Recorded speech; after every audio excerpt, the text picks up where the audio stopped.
Hello everyone, and welcome to Module 3, Climate Finance Instruments, Mechanisms, and Risk-Layered Solutions, under the Learning Series Climate Finance 101, Fundamentals, Architecture, and Risk-Informed Financing Pathways. In Module 1, we introduce the fundamentals of climate finance, what it is, why it matters, and how it relates to climate justice, risk, resilience, and early action. In Module 2, we examine the global climate finance architecture and the major funds and channels through which finance is governed and accessed. In this module, we move from architecture to instruments. The aim is to understand which instruments are suitable for which purposes, and how different tools can be layered to support long-term climate action, risk reduction, and timely early action before climate-related shocks fully unfold. This module is organized into 7 sections. First, we will review common climate finance instruments. Second, we will examine the distinction between ex-ante and ex-post financing mechanisms. Third, we will look at innovative and market-based instruments. Fourth, we will discuss early action and trigger-based financing. Fifth, we will explore the risk-layered solution space. Sixth, we will apply these concepts through an illustrative case study. Finally, we will close with a quick reflection and knowledge check. We begin with the common instruments used in climate finance. When we speak about instruments, we are referring to the financial tools through which resources are transferred, invested, repaid, guaranteed, insured, or dispersed. These instruments determine not only how much finance is available, but also who can access it, on what terms, and for what types of activities. This matters because climate finance needs are not uniform. Some interventions require grants because they generate public benefits but limited revenue. Others can use loans because they create economic returns over time. Some need guarantees to reduce investor risk, while others need insurance or pre-arranged finance to respond quickly to shocks.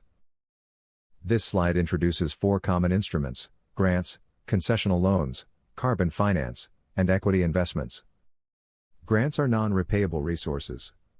They are especially important for adaptation, readiness, institutional capacity, early-stage project development, research, and support to vulnerable communities. Because they do not create repayment obligations, grants are often essential for public goods such as early warning systems, community resilience, and preparedness. Concessional loans are loans provided on more favorable terms than the market. They may have lower interest rates, longer repayment periods, or grace periods. Carbon finance generates revenue through carbon pricing, trading, or crediting systems. Equity investments involve private capital in climate-related businesses and innovations. These instruments can help scale climate action where revenue models exist. Risk mitigation instruments, such as guarantees and insurance, are used to reduce risks that may prevent finance from flowing. Guarantees can protect investors from political, credit, or regulatory risks. Insurance can transfer climate-related risks from households, firms, or governments to insurance markets. Results-based finance works differently. Payments are made only after verified outcomes are achieved, such as emissions reductions, forest protection, renewable energy generation, or resilience results. For early action, these instruments are relevant in different ways. Insurance can provide rapid liquidity after a trigger. Guarantees can help mobilize private investment into resilient infrastructure. This slide helps us understand how climate finance is distributed across instruments. The key message is that instruments are not neutral. The type of instrument affects affordability, access, risk sharing, fiscal pressure, and implementation feasibility. A country receiving climate finance mainly through loans will face a different financial burden than a country receiving grants or highly concessional support. This is especially important for adaptation and early action. Why do you think so? Many adaptation and preparedness investments generate high social benefits but limited direct revenue. Therefore, grants, concessional finance, and risk-sharing instruments often remain essential. As we interpret climate finance flows, we should ask not only how much finance is mobilized, but also what type of finance it is, who bears the risk, and whether the terms are appropriate. We now move to innovative and market-based instruments. The climate finance gap cannot be closed through public budgets and traditional development finance alone.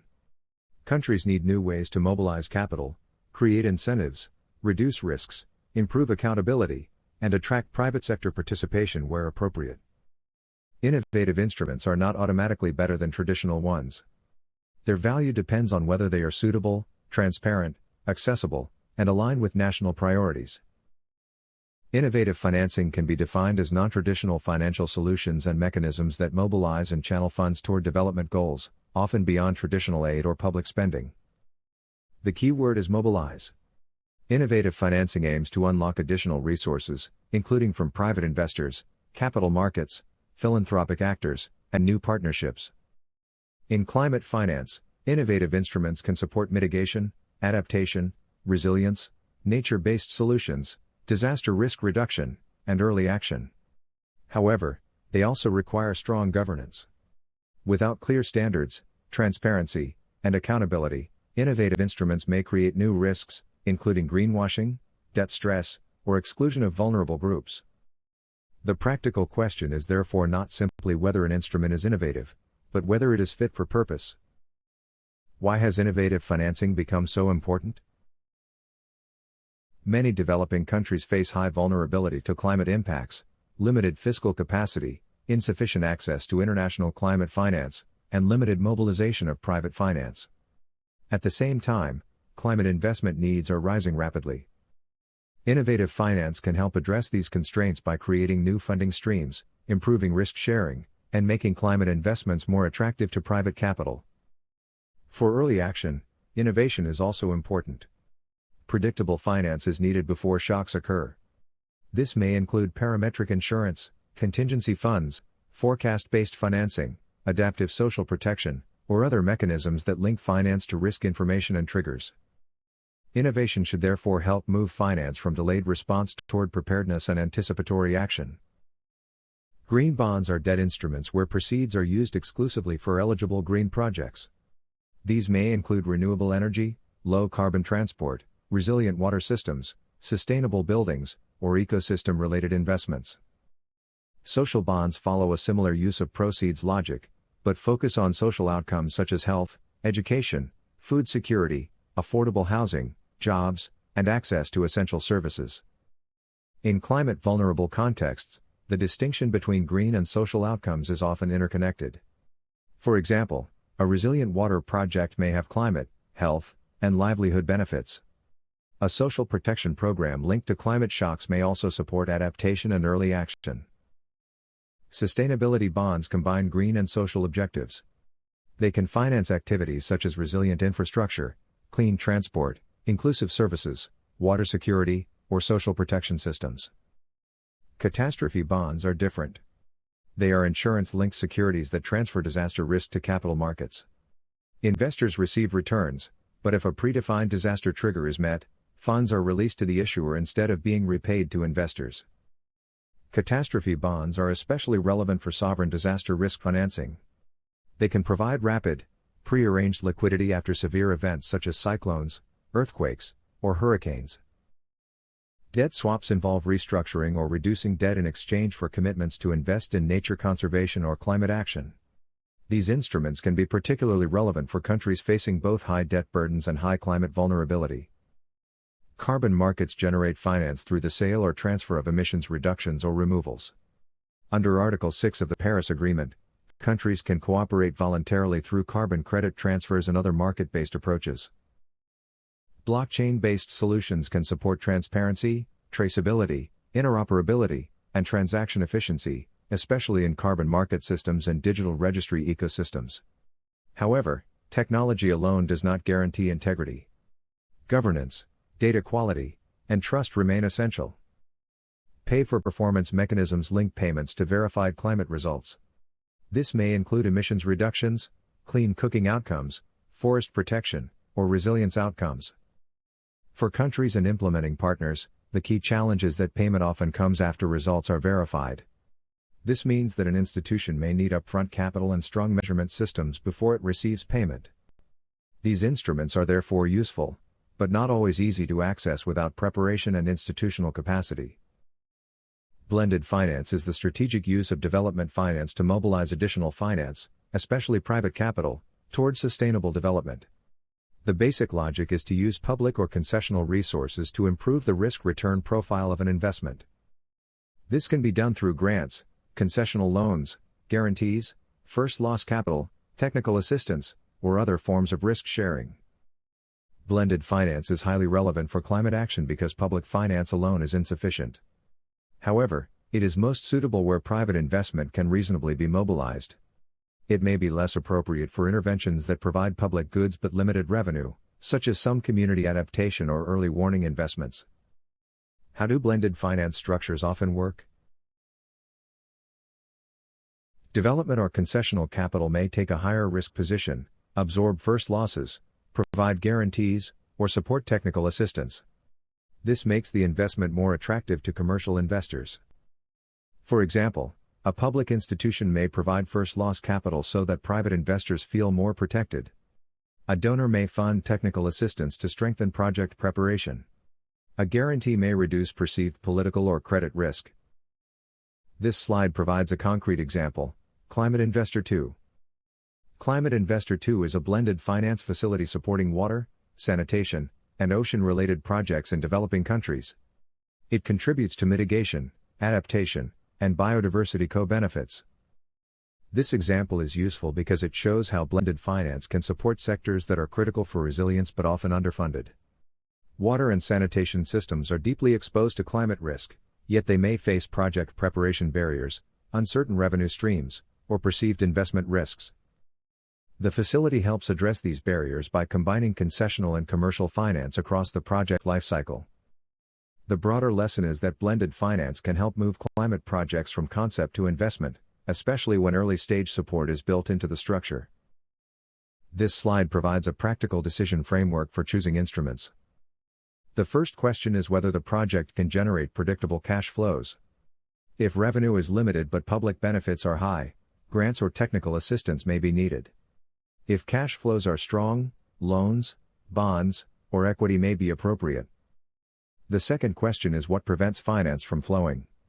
If investors are concerned about political, credit, or market risk, guarantees or insurance may help. The third question is the project stage.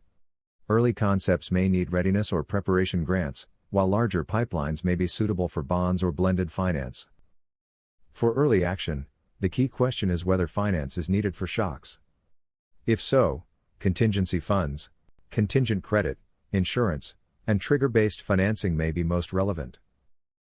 We now turn to a fundamental distinction in disaster risk and climate finance: ex-ante and ex-post financing. Ex-ante financing means finance is arranged before a disaster or climate shock occurs. Ex-post financing means finance is mobilized after the event has already happened. This distinction is central to early action. If finance is arranged only after a shock, institutions may lose the window for prevention and protection.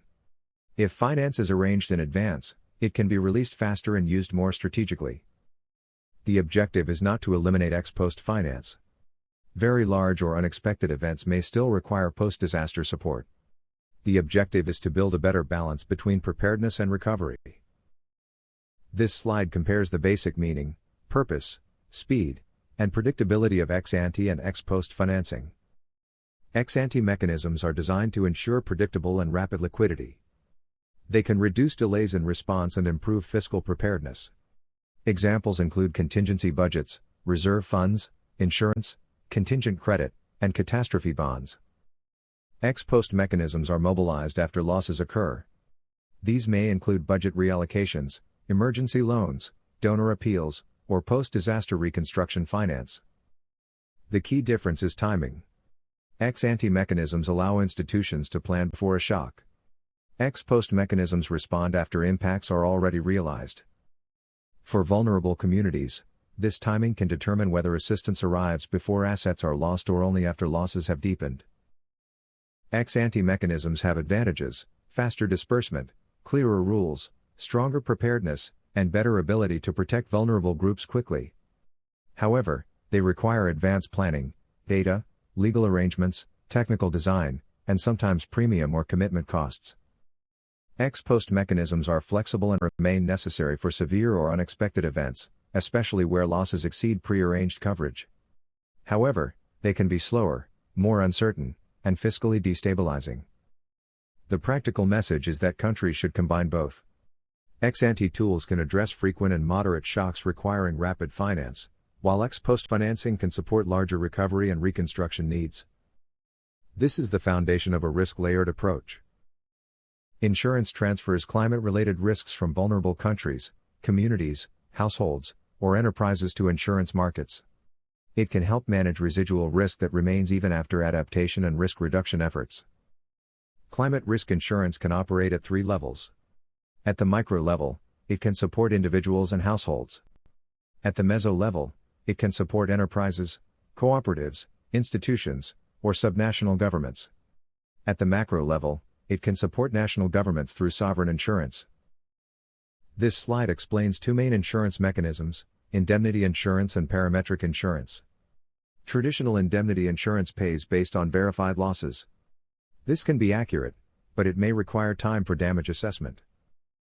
Parametric insurance pays when a predefined parameter or index crosses a threshold. For example, payout may be triggered by rainfall levels, wind speed, temperature, vegetation conditions, or satellite-based indicators. This can make payouts faster and more predictable. However, parametric insurance has a limitation known as basis risk. This means the trigger may not perfectly match actual losses on the ground. For early action, parametric logic is important because it shows how predefined data and thresholds can activate finance quickly. But the trigger must be carefully designed, tested, and reviewed. Uruguay's electricity system depended heavily on hydropower, making it vulnerable to drought. When rainfall was low, the national utility had to rely on more expensive thermal generation using imported oil, creating fiscal pressure. In 2013, the World Bank Treasury supported a $450 million weather and oil price insurance transaction for Uruguay's national utility. The arrangement combined rainfall index insurance with oil price hedging, triggering payouts when rainfall dropped and oil prices rose. The case demonstrates how climate risk insurance can protect public finances, reduce fiscal volatility, and strengthen confidence in risk-informed financial management. We now move to early action and trigger-based financing. The traditional disaster response model often waits for impacts to occur before mobilizing funds. Early action financing changes that sequence. It asks, if a hazard is predictable, can finance be arranged in advance and released when agreed thresholds are met? This is where climate finance, disaster risk finance, humanitarian preparedness, social protection, and early warning systems come together.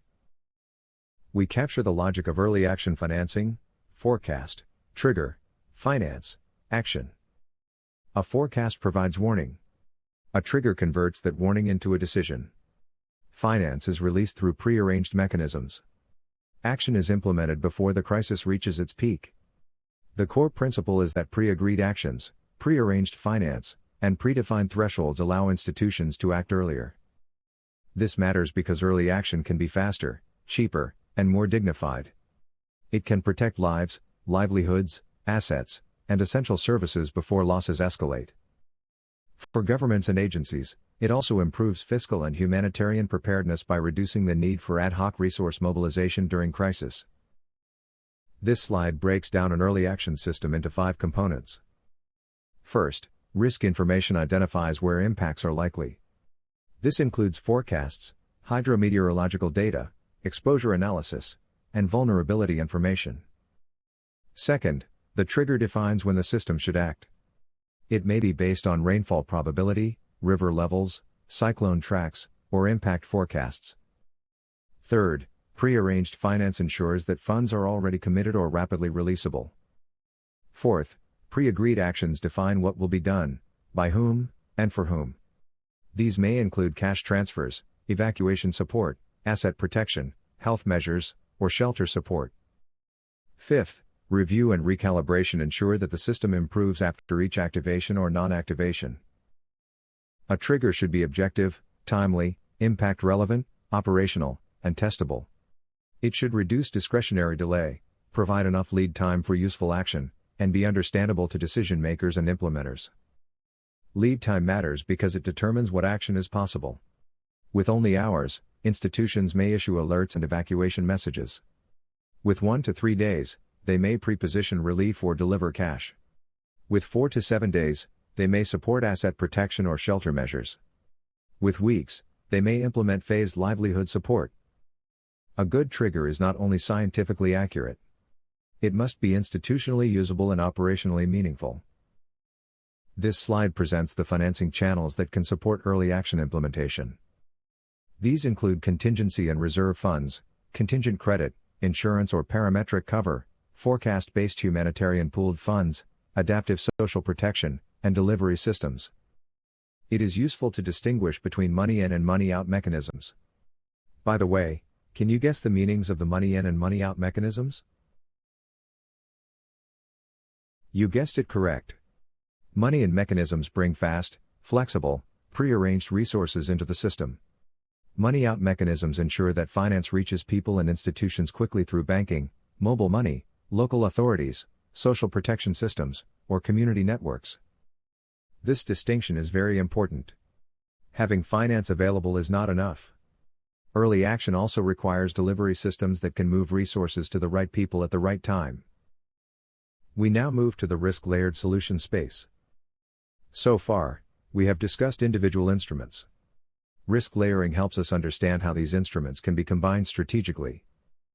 Different risks require different financing tools. Frequent, lower-cost events may be managed through budget contingencies or reserve funds. Less frequent but more severe events may require insurance, reinsurance, catastrophe bonds, or contingent credit. Very large events may still require post-disaster assistance or reconstruction finance. The risk-layered approach helps countries avoid relying on a single instrument. It supports a more balanced strategy across prevention, preparedness, response, and recovery.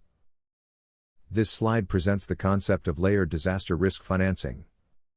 The idea is that governments face different types of contingent liabilities from natural hazards. Some events are frequent and relatively manageable. Others are rare but severe and fiscally disruptive. A layered approach allows governments to decide which risks they will retain, which risks they will transfer, and which risks require external support. It also helps ministries of finance anticipate future fiscal needs before disasters occur. For climate finance, this is highly relevant because climate change is increasing the frequency and severity of many hazards. For early action, risk layering helps identify where prearranged finance should sit within the wider financing strategy. Risk is dynamic. Many disaster risk financing strategies are based on current or historical risk. However, climate change, urbanization, environmental degradation, and development patterns are changing the risk landscape. Hazards may become more frequent, more intense, or less predictable. Risk creation may be increasing faster than risk reduction. This creates a growing gap. The implication is clear. Financing strategies cannot only pay for disasters after they occur. They must also invest in prevention, preparedness, adaptation, and risk reduction. For early action, this reinforces the importance of linking finance with risk information and forward-looking climate analysis. This slide proposes an important adjustment. Prevention and risk reduction should be treated as the first layer of disaster risk financing. This means that financing strategies should not only cover residual risk. They should also finance actions that reduce risk over time, such as resilient infrastructure, ecosystem-based adaptation, land use planning, early warning systems, climate services, and risk-informed planning. This approach helps reduce the future cost of disasters. It also protects development gains and lowers the burden on emergency response systems. For early action, this is essential. Early action is most effective when it is part of a wider system that reduces exposure and vulnerability before shocks occur. This slide provides a practical sequence for combining long-term investments with contingency and shock-responsive mechanisms. First, use long-term investments to reduce underlying risk. Second, use anticipatory finance where hazards are predictable. Third, use shock-responsive systems for delivery. Fourth, use contingency mechanisms for rapid liquidity. Fifth, design the financing package as a layered system. This is the bridge between climate finance and early action financing. Long-term climate finance reduces risk. Midstream preparedness strengthens systems. Downstream shock-responsive finance enables timely action. Risk transfer and recovery finance address losses that cannot be avoided. The key message is that instruments should not be selected in isolation. They should be designed as a coherent financing package. We now turn to an illustrative case study. The purpose of this case is to show how the concepts introduced in this module appear in practice. Early action financing is not only a theory. It requires a forecast, a trigger, prearranged finance, pre-agreed actions, delivery systems, and learning mechanisms. The Fiji case is useful because it brings together several themes: tropical cyclone risk, anticipatory action, national frameworks, Red Cross protocols, parametric style insurance, and preposition finance. As we go through the case, consider how the instruments and systems connect with each other. This slide presents Fiji's early action financing case for tropical cyclones. Fiji became the first country in the Pacific to pilot a UN-facilitated collective anticipatory action framework for tropical cyclones, endorsed by the government of Fiji in 2024. The slide shows that the Fiji Red Cross Simplified Early Action Protocol includes a budget of 111,812 Swiss francs, a 5-day lead time, planned early actions targeting around 2,000 people, and 400 households as the core targeting unit. These figures matter because early action financing requires precision. It needs a defined hazard, target population, lead time, budget, and set of operational measures. The case shows how early warning becomes useful when linked to finance, mandates, and delivery systems. This slide explains the operational chain in Fiji: forecast, trigger, finance release, early actions, and learning. Cyclone forecasts and track information are issued through regional and national meteorological systems. Trigger thresholds are then checked. These may include cyclone category, landfall criteria, wind speed, and exposed population. Once the trigger is met, prearranged resources support readiness, prepositioning, and early action before impacts fully unfold. Actions may include warning messages, wash supplies, shelter strengthening, livelihood protection, and targeted assistance. The learning loop is also essential. After activation or non-activation, the system reviews whether triggers, targeting, coordination, and delivery arrangements worked. Fiji shows that early action financing is both technical and institutional. It depends on data, money, mandates, and trust. Before we close, let us briefly recap the main messages. First, climate finance instruments are tools. Grants, concessional loans, carbon finance, equity, guarantees, insurance, and results-based finance each serve different purposes. Second, innovative and market-based instruments can help mobilize additional capital, but they must be used carefully. Instruments such as green bonds, sustainability bonds, debt swaps, carbon markets, blended finance, and pay-for-performance mechanisms require strong governance, transparency, and alignment with national priorities. Third, timing matters. Ex-ante finance is arranged before a shock, while ex-post finance is mobilized after impacts occur. A balanced strategy requires both. Fourth, early action financing links forecasts, triggers, prearranged finance, and pre-agreed actions. It allows governments and partners to act before losses fully unfold. Finally, risk layering helps countries combine instruments intelligently across prevention, preparedness, response, and recovery. The central takeaway is that effective climate finance is not only about mobilizing more money. It is about choosing the right instruments, on the right terms, at the right time, for the right risk. Thank you for your participation and engagement in Module 3.